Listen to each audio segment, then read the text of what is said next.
3 workers at Goodrich's Maple Farm in Cabot are in charge of tapping 1,800 maple trees. They start in the morning and expected to finish before the sunset. So what we're doing now is we're actually tapping the trees. It's the time of year where the trees are going to start warming up and we're going to start getting above freezing. And that's going to cause the tree to draw its liquids from its taproot and start running them up the tree.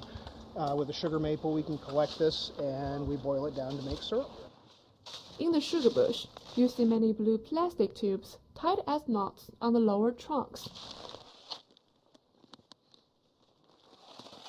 These are Ichuo spouts. Very forgiving spout. Seats very well into the hole.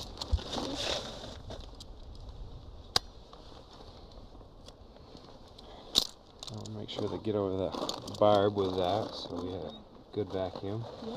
Very old, very mature trees, so finding that is difficult. So a good, solid, healthy face is the best thing I can go for here. Besides those thin and light tubes, there are 2 thick black tubes with a gauge to monitor the vacuum on the lines. That's pulling vacuum on this line. This is our liquid line of the conductor. So the sap will flow down through this line. The vacuum is fed in and stops here. So it's pulling vacuum for these 2 lines. But as the sap comes out of these 2 lines, it drains down into the lower liquid line and goes down the hill. Wet line and a dry line with our mainline systems. We call that a conductor system.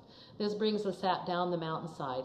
Here we have a vacuum pump at the sugar house, and that's where our highest point of vacuum will be. Ruth Goodrich is one of the owners. From starting with 25 maple trees in their backyard, Ruth and her husband have been spent almost 40 years in their maple kingdom that now numbers 95,000 trees at 2 locations. She says after the taping, it's no time to take a rest. I won't call it similar to a wedding, of course, but it's a very busy time. We're getting ready, cleaning, making sure everything here with the evaporator and all of the other associated equipment is ready to go, that it's clean, that it's working order, that we have everything the way it should be, so we just throw a valve and turn a switch and everything runs the right way. For News 7, I'm Linda Ho in Cabot. The art of Japanese archery originally used a samurai's arm in the horse's back. However, it gradually became a meditation practice for helping people train their focus and release their stress. Instructor Gloria DiNapoli shares her personal experience about this practice. News 7's photojournalist Linda Howe has the story from the Carmi Coaling in Barnet.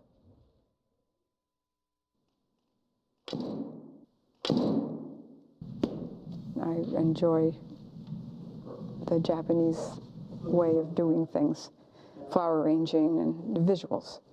You just notice not only one thing, but you notice everything around you. So if I'm talking to you, I'm also mindful of the room I'm in and what's going on around me without being distracted by it. So it's like a total immersion in life. You know, when I release the arrow, it really feels like being alive. I started my practice in 2009, and I've been teaching for the last 6 years. It's pointed at the tip of the yumi. Originally, the samurai were archers on horseback, and then when the guns came in, it went more to a ceremonial use. We use it here as a form of contemplative practice, as more of a meditation. You turn the first arrow towards yourself, and then the second arrow you would turn towards the world. And I enjoy the community a lot, so that the body practice envelops you thinking about breath and the movements. Upright, to be to conduct your life with dignity. To be mindful of your surroundings. And it sweeps to the right and then comes up. The town of St. Johnsbury will be getting a new distillery. With local marketing and planning already underway, it should be no time before the new business is up and running. The town of St. Johnsbury has a few pubs and even more restaurants and businesses that sell a plethora of alcoholic choices to its customers. But the town will be getting a new business that is sure to make a splash and raise the bar. That business will be the St. Johnsbury Distillery.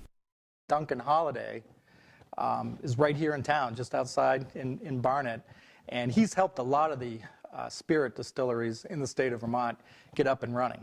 He also teaches classes on the same thing. So I contacted him, we started talking. We like him so much, and he's such a valuable tool. So, and we're also using his plant, releasing his plant, until we move the operation to St. Johnsbury at a futuristic point. Duncan Holiday owned Dunk's Mill and Distillery, which has been based out of Barnet for over a decade. He has seen great success with his business, from creating multiple award-winning rums to assisting other local distillers and spirit creators. Now he is passing on the torch of his business to who he feels is the right people to carry on the legacy. And I was ready for someone to come along and who has marketing expertise. You know, I've spent a lot of time making products, selling them myself in farmers markets. I love what I do, but I see potential for this place and what I've done, which is larger than what I can do by myself. We boil water in there and then mix it together. And so you can imagine pouring the cane in here. And then we stir it up with this canoe paddle. Very scientific. Very scientific. We stir it up. Celtic Marketing has already begun preliminary planning and zoning for the new business location, and they have already received support from local businesses and town officials. More beneficial when it's a brand new business, but it looks like there's a new owner. I'm guessing that they want to find a location in St. Johnsbury because they're looking to grow. So growth in business, whether it's in St. Johnsbury or Barnet, or just growth in the Northeast Kingdom is important. Hey. You gotta be quick. The St. Johnsbury Distillery is expected to arrive by as early as December next year.